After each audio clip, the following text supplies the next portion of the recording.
Good morning. It's a great honor and a privilege to be here at this MASIC forum, and I want to thank the organizers for inviting me to this incredible country at this time. I feel we're at the crossroads of the future. I feel that the economic center of gravity of the world is right above Saudi Arabia and this region now, having moved from across the Atlantic and moving rapidly, as we've heard from the previous speakers, towards Asia. It's an exciting time. It's a time when the opportunities are greater than they've ever been in history. And that's because there are more people in the world consuming more, thinking more, changing more. That means we're in a renaissance. We're in a time of creativity. We're in a time when we need to think differently.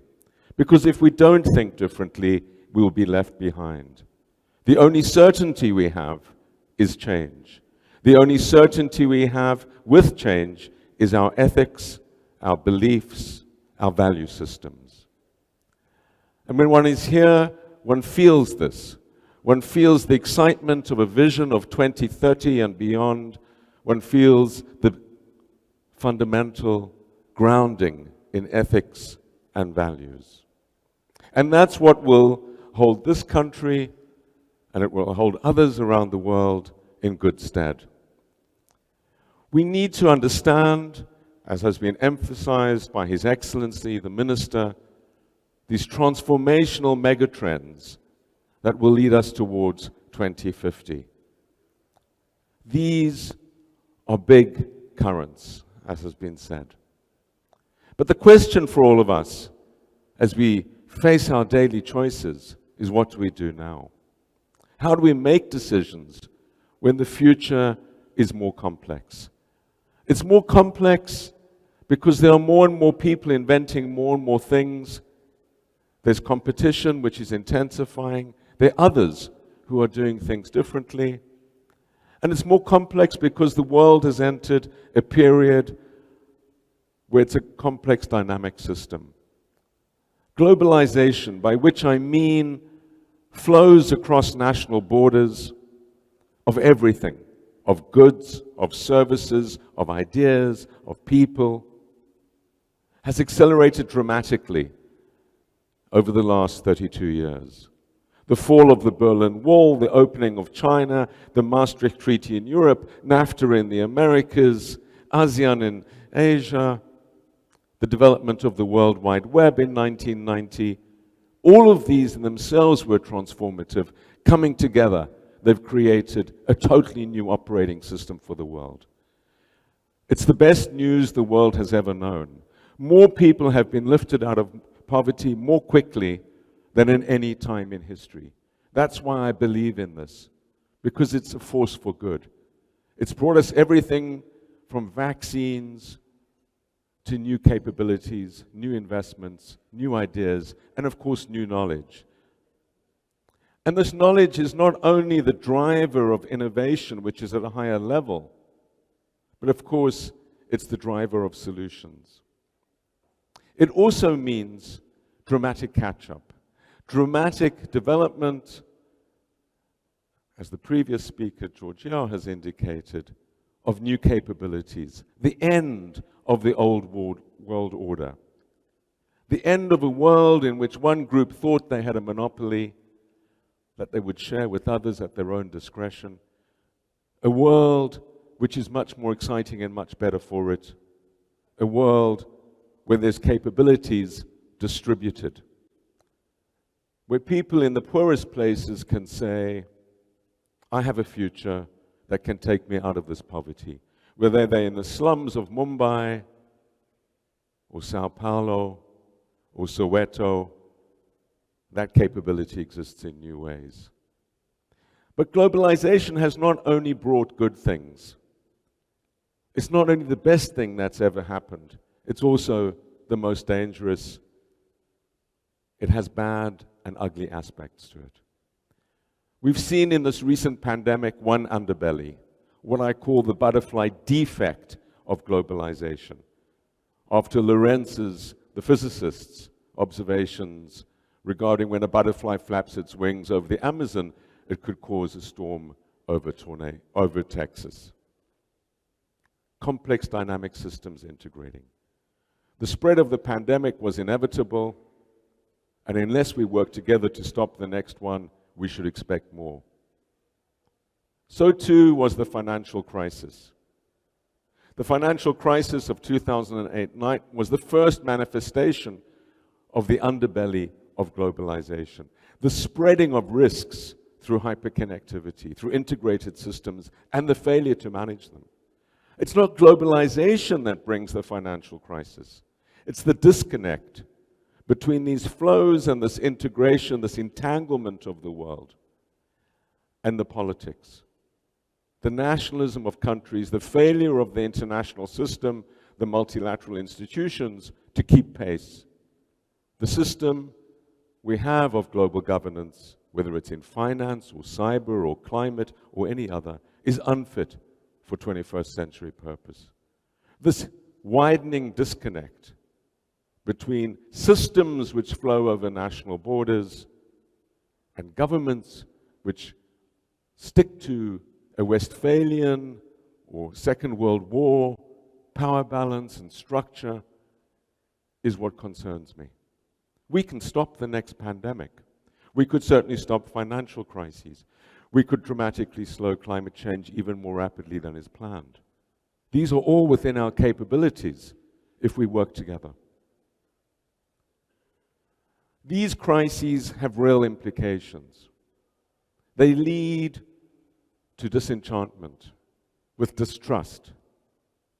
And of course, they are also associated with rising inequality. The advanced economies, the US, Europe, including the UK, have done a terrible job in managing globalization. Not only because they've held on to old structures which have not reformed the institutions which management, but because they have not distributed the benefits nationally. And so when people say, as they do say in the Midwest of the US or the north of England or big parts of France and other places, what has globalization done for us? I don't see the benefits. I'm poorer than I was 30 years ago. They are not imagining it, because if you look at the data, they are poorer than they were. And this source of resentment, amplified by crises, leads people to distrust globalization. I believe it's behind what we see in the rise in protectionism. But it has real political consequences. I do not believe we would have had President Trump in the White House. I do not believe we would have had Brexit in Britain if it had not been for the financial crisis. This amplification of distrust of those, particularly in finance, who are seen to be benefiting while others are not. And so distributing the gains and ensuring that people feel the gains is important. And that's why, of course, while a lot of Europe and a lot of North America has fallen out of love with globalization, the rest of the world, which is still benefiting so strongly, not least in Asia, but also in other parts of the world, including this region, do not share that sentiment.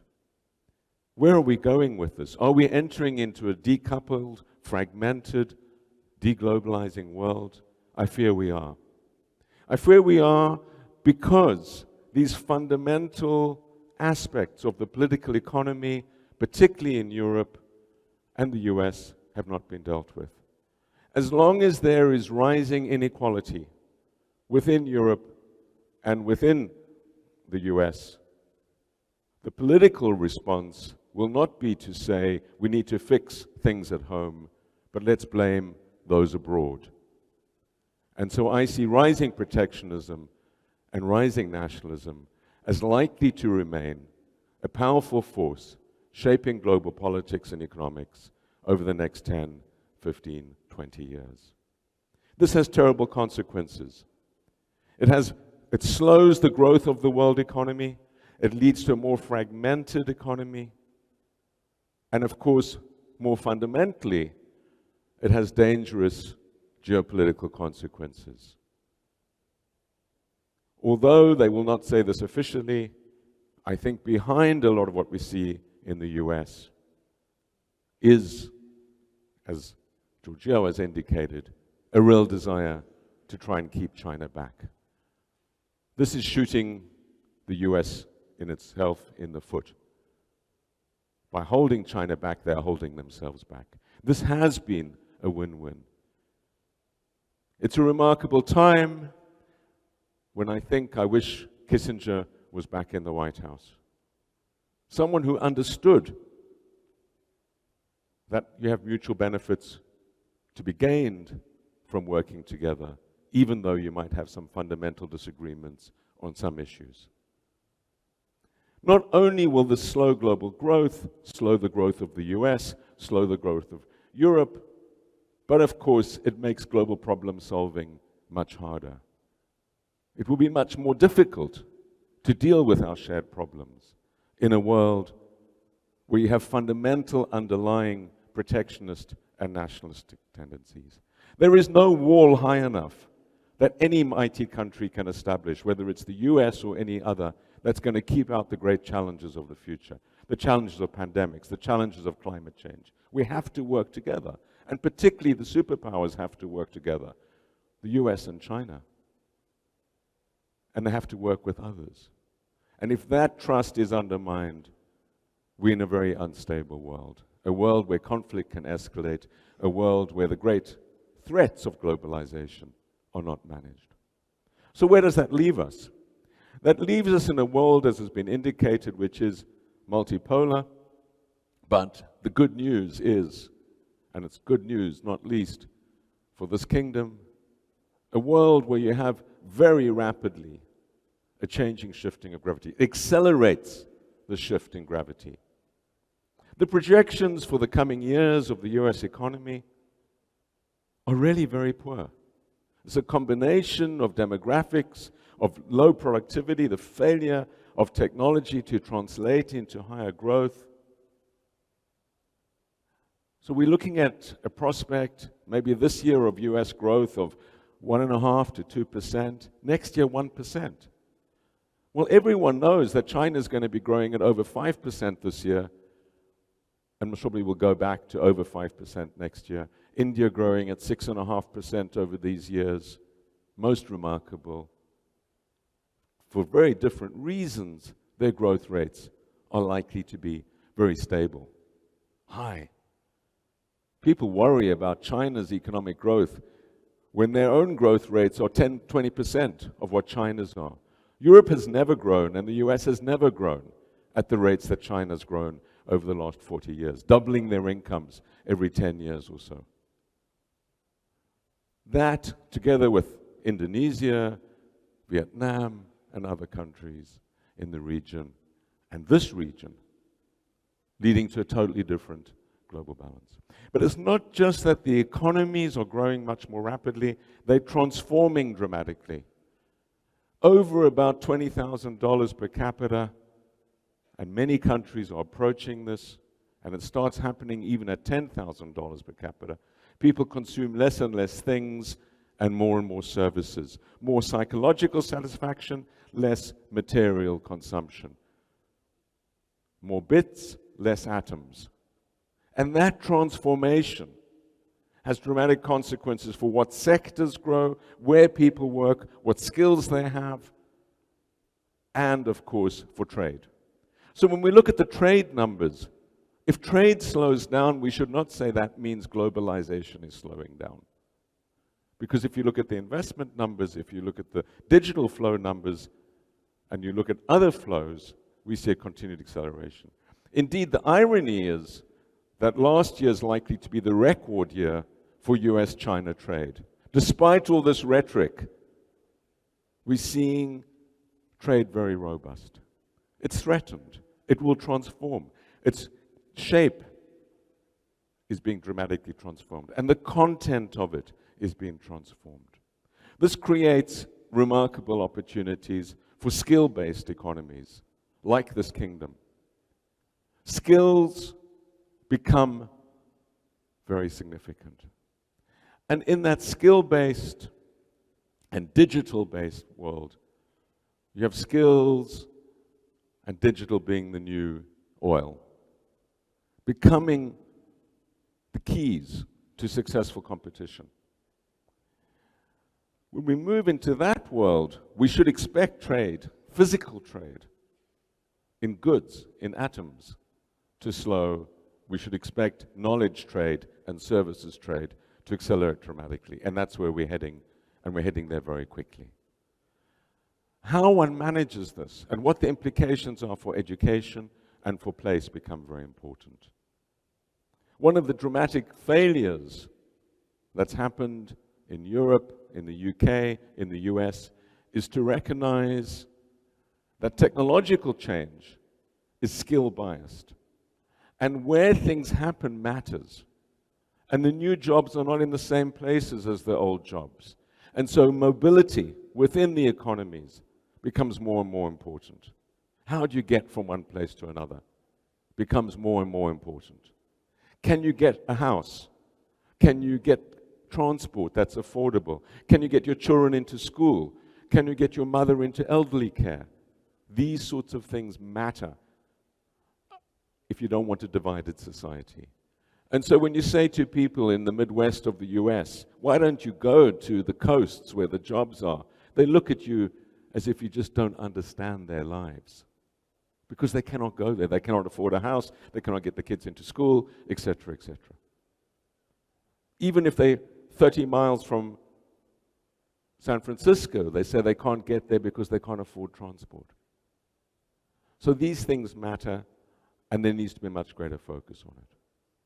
I'm optimistic about the world economy because the opportunities will no longer be defined simply by what happens across the Atlantic. I'm optimistic, and I completely agree with George Yao on this, about Europe too. The euro is here to stay.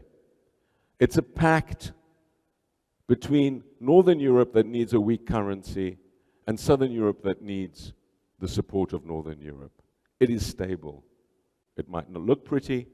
It might not confuse many economists who don't believe you can have currency union in that structure, but I believe it's stable.